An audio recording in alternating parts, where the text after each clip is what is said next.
Well, good day, race fans. We are coming to you from Talladega. That's right, the Talladega Raceway, but more specifically, we're actually going to the International Motorsports Hall of Fame. I've never been here. This should be quite an experience. Daze with Jordan the Lion and you all begins right now. Here you can actually take a ride, a tour out to the raceway. And here's the International Motorsports Hall of Fame. And good friend of mine, Globetrotting with Trey. Good to see you, Trey. Hey, what's up, Jordan, man? I'm happy to be here. Happy to see you, and I know you know more about racing. I'm a newer fan as the last couple of years, but I'm super into it, and I thought, hey, who better to call than you? That's right, man, and I have never been into this museum, so I'm excited to go in. I've been wanting to go in and explore it. Let's do it, dude. Let's do it. Wow. This is amazing. It should be great. She said it's 3 buildings of stuff to see, so because of the time we're getting here, we could only either go see the raceway or the museum. So I opted for the museum. This is incredible. Room 1 already. Davey Allison right here.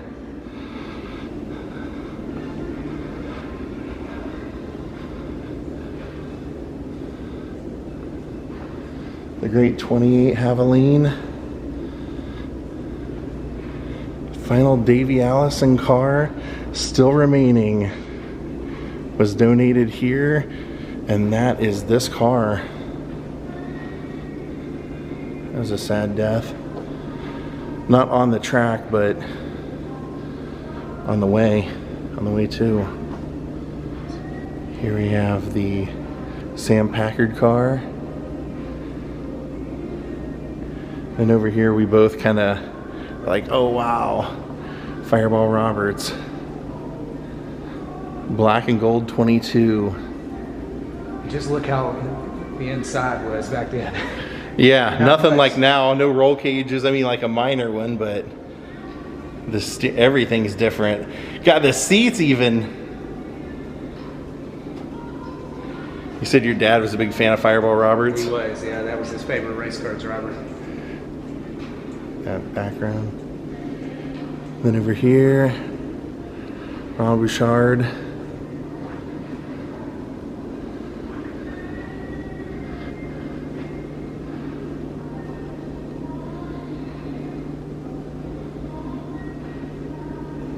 I'm curious what Earnhardts they'll have here. Yeah, I can't wait to see that.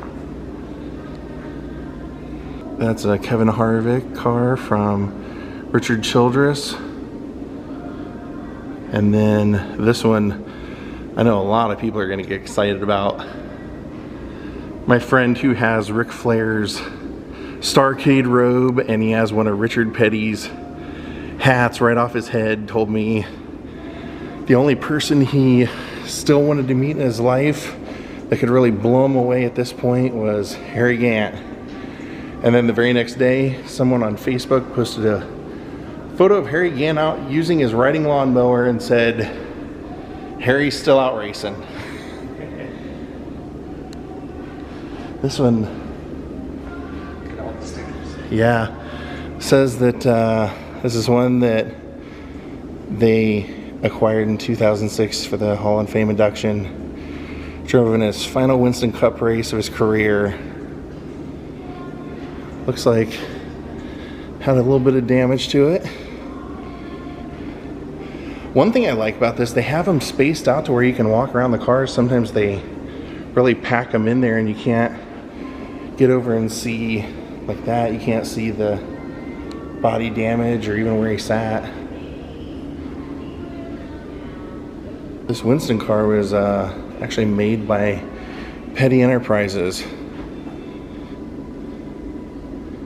And it says, documents state that the Magnum was the last Dodge that Richard Petty drove.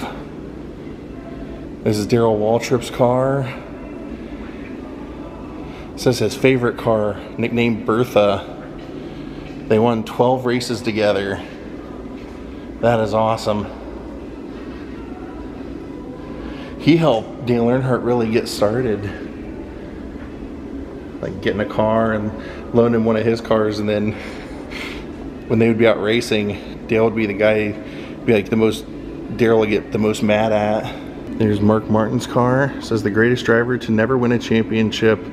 It's a perfect description for Mark Martin. 31 seasons, Martin racked up 40 wins, 61 second place finishes, and 56 poles. He also won 49 times what is now known as the Xfinity Series. He was never the champion. And then just for fun photo ops, they've cut up, pieced out a Richard Petty car. That is not a sanctioned seat in there. I don't think so. Wow. But you got the Talladega in the background and everything. That's nice. Here's a 1986 Chevy Monte Carlo nicknamed Double Thunder. It was also Darrell Waltrip's.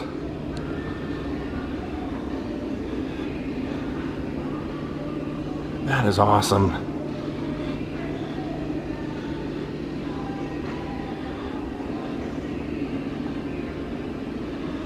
The KFC on there. I love that. Only thing it's missing, I was gonna say, well, a cigarette ad, but you got the Winston, so that works. Bill Elliott. Look at this. This is one of his big winners. The $1 million bill, it says. Won Daytona in '85, Talladega in '85, and Darlington in '85. Wow. He was voted most popular driver in '84, '85, '86, '87, and '88. Great number 9. He was Winston Cup champion in '88. And they have just an amazing picture painting of him over here.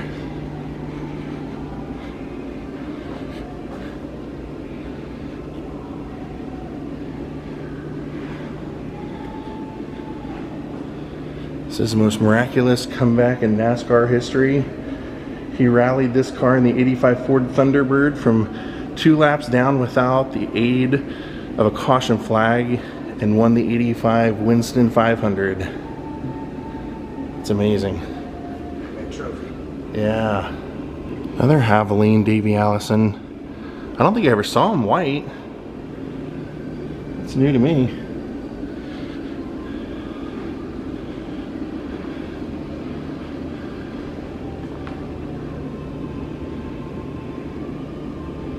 And then Kellogg's car, Kyle Busch, 2005 Rookie of the Year season. Says was originally built for Terry Labonte in 2004. After Labonte retired, it was used for Kyle Busch in his rookie year. Guess that was good luck.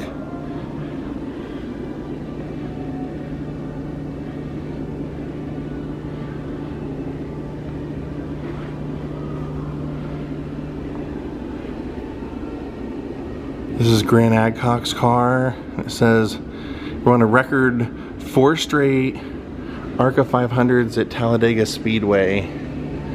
Won 3 of the 4 races in this car.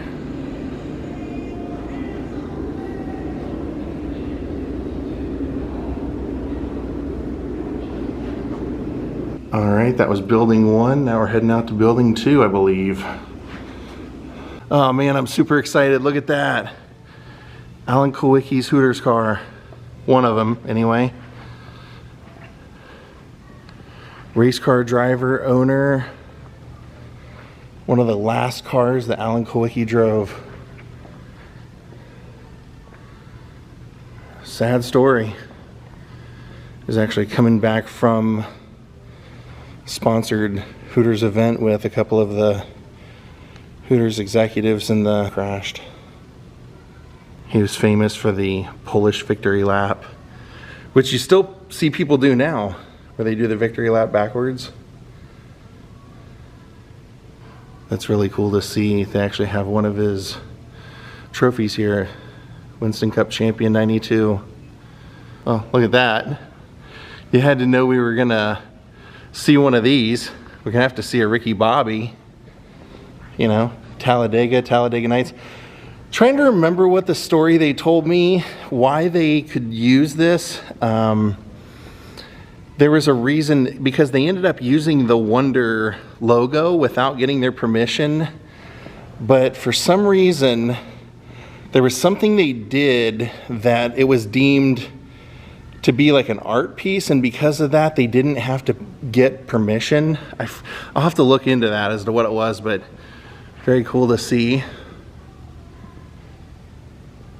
Of course, a Will Ferrell classic.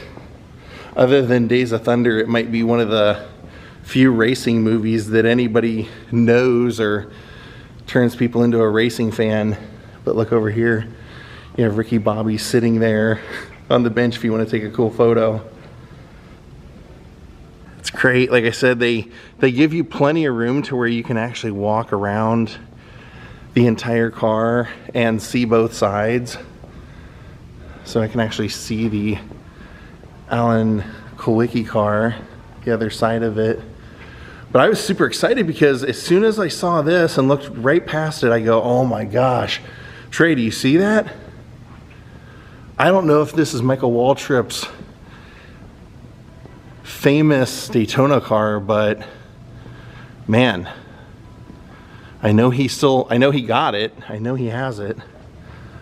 Michael Waltrip, who won the famous Daytona 500 that, no, it looks like this was 2003. He won the 2001 Daytona that we lost Dale Earnhardt at. And speaking of, look at that. Yep. Crazy thing I did not know that I loved when I heard about Dale Earnhardt was early on in his career, when he first started racing, somebody in his crew was like, hey, come here, I'm gonna teach you how to make a seat, because I don't ever want you to complain that your ride wasn't comfortable. You're gonna make your own seat. And so pretty much from then on, Dale would always make his own seats for the cars. At least that's what he said. There are a lot of Dale Earnhardt cars out there. One was sold at when the Winston Cup Museum closed. Then Richard Childress Museum has a ton of them on display. I want to say like 20 of them I filmed there. This is amazing to see though. I assume this is one that he raced at Talladega if they have it here. He had a really good career at Talladega especially.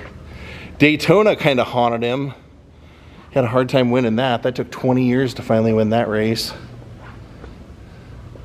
Look at all the cool information about Dale here, because they go into his father Ralph, and Ralph working on those cars in their backyard, which is right there. The house is still there where Ralph used to work on those. And then Dale got into racing when he was pretty much right out of, basically an adult. Raced for Wrangler. And then in perfect tribute right beside the tribute and display to Dale Earnhardt is Dale Jr.'s car.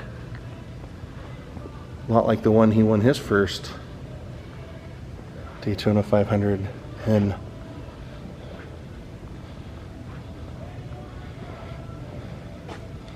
That's cool. Oh, wow. Wow, look at this old Pepsi. Oh, wow.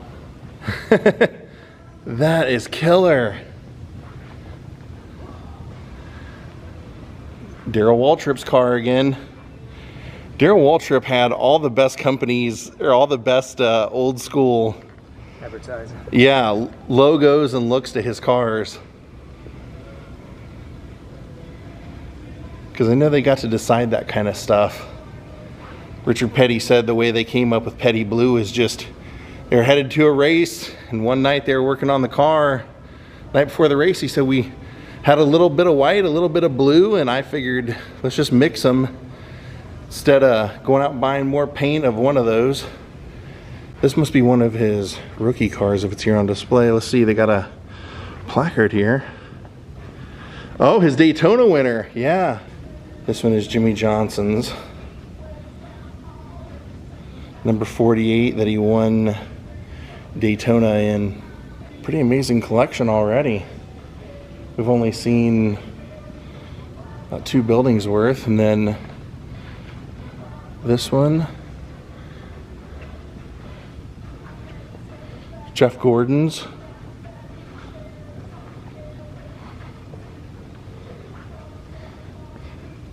Not the classic DuPont I'm used to remembering him in, but they were still the sponsor here. 4-time NASCAR Cup champion.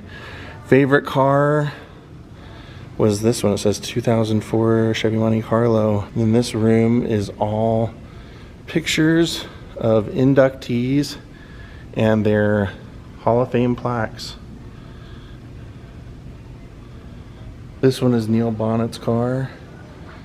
It says, oh, look at that, Bear Power. One of the winningest sportsman cars ever raced, it says.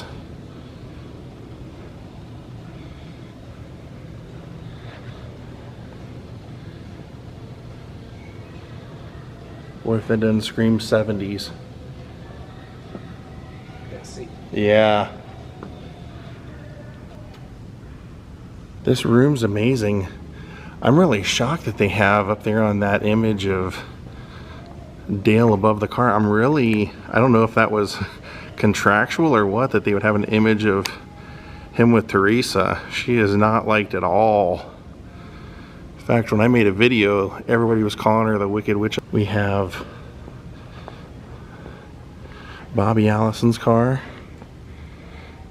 from the famous Allison family.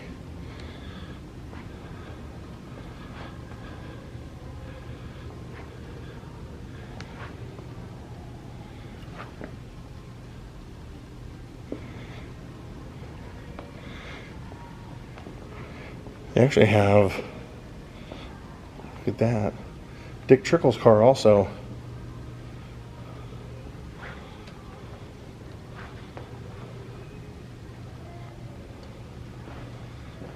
This is the car that Bobby Allison drove to victory in the Winston 500 in 1986 at Talladega.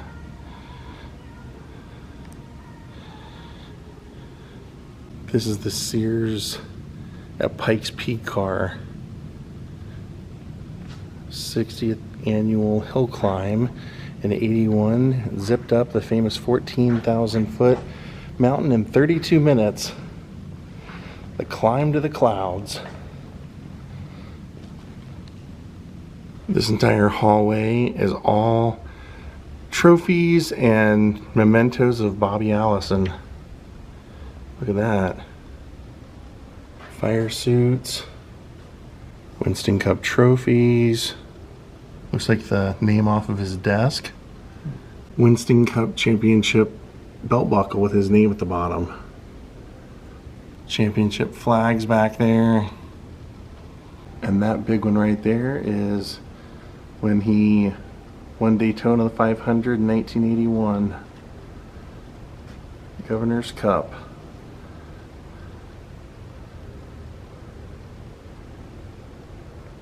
This case has some Dale Earnhardt stuff, including a little statue figurine of him right there with all of his championships behind him, but a race-used signed tire as well. We're in the Alabama gang room. Okay. Bobby Allison's car. Is at my shop in Hueytown, Alabama, working on my car when the phone rang, and Mark Donahue, Bobby recalls, he asked me if I would drive a Matador for them at Daytona, and I said sure. The Matador was lightning fast at Daytona in 1977.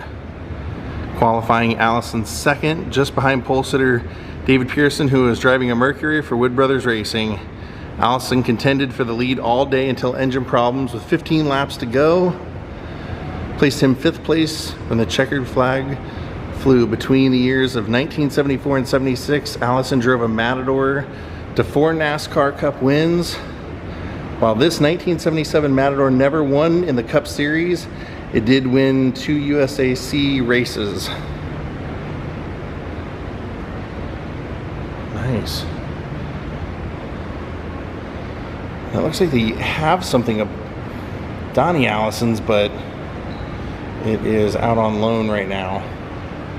Wah, wah.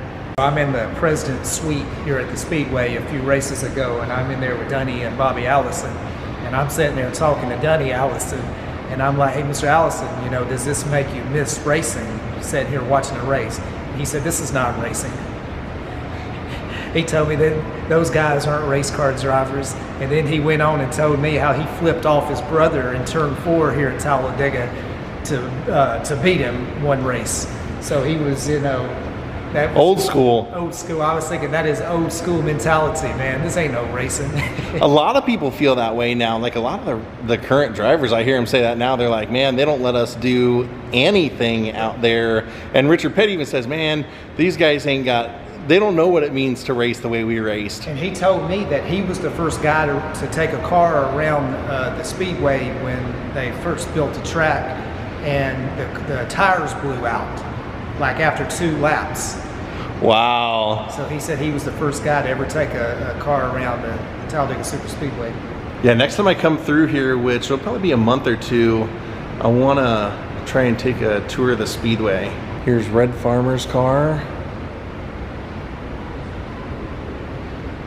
And it's right here next to Neil Bonnet's car. I know a lot of people are big Neil Bonnet fans. It says this 1986 Chevy Monte Carlo driven by Neil Bonnet raced alongside the number 11 Monte Carlo driven by Darrell Waltrip as part of the Junior Johnson race team known as Double Thunder.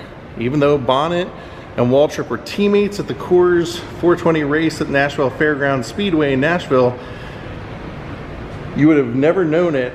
Bonnet was declared the winner, but his victory was almost immediately challenged by Waltrip. You know who else that happened to? That happened to Richard Petty. The very first race that Richard Petty won, or that they said he won, somebody else came out and said, no, go back and review the tape. I won. And it was his dad, Lee Petty. And Richard said, well, you know, my dad just said, you know, it matters who wins. It's not nothing personal. I don't care if you're my son or not. It matters who really won the race. So, oddly enough. So Waltrip had this overturned. Yeah, so Waltrip basically ended up had it overturned. It said that he declared that Bennett passed him illegally during the last lap, no pass caution period. It took NASCAR 48 hours to remove Bonnet as the winner and install Waltrip, who was credited with his 5th win in the last 6 Nashville races. Bonnet won 3 times as part of the Double Thunder team. Surprised they didn't go into a fist fight out of that. Here they have a bunch of what they call midget auto cars, midget auto racing cars. And they have an image of Jeff Gordon up here when he used to do that with his midget car. They said this was the world's fastest kart. The Blenzall Special would go a record 152.07 miles per hour. Wow, you'd never guess. Here they have Bobby Allison's car on display, but it's for talking about how important the pit crews are, which boy are they ever. One guy not getting your tires on fast enough, or not putting the fuel in your car fast enough, or not jacking your car up fast enough, any of those things could cost you seconds that cost you the race. So Caterpillar themed motorcycle built in 2005 by the Orange County Choppers for their TV show, and you'll notice that it's signed by Richard Petty. It says a build was undertaken by Paul Tuttle Jr., who is the chief designer. They built the bike that isn't just a showpiece. It says it has 150 horsepower, and I guess it's owned by Richard Petty. It doesn't say, but he signed it for some reason. Wow, look at that. James Klein, Sunbelt champion for Gibbs West Racing.